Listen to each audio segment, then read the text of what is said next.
ગુજરાતમાં ધીમે ધીમે ચોમાસું આગળ વધી રહ્યો છે ત્યારે રાજ્યના મોટા ભાગના વિસ્તારોમાં વરસાદ પડી રહ્યો છે।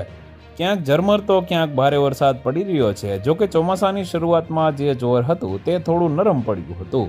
હવામાન વિભાગે આજે ગુજરાતના 9 જિલ્લાઓમાં અતિ ભારે વરસાદની આગાહી કરી છે। વરસાદી માહોલ વચ્ચે હવામાન વિભાગે આજે મોટી આગાહી કરી છે।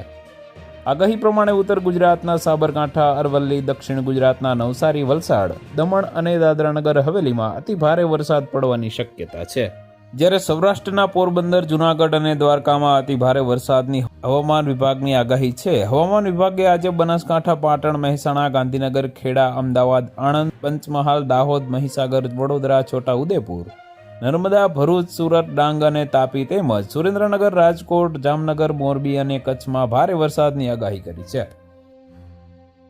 તો વધુ માહિતી મેળવવા માટે ચેનલ સાથે જોડાયેલા રહો। વિડીયો પસંદ આવે તો લાઇક કરી દેજો। ચેનલમાં નવા છો તો સબસ્ક્રાઇબ કરી દેજો।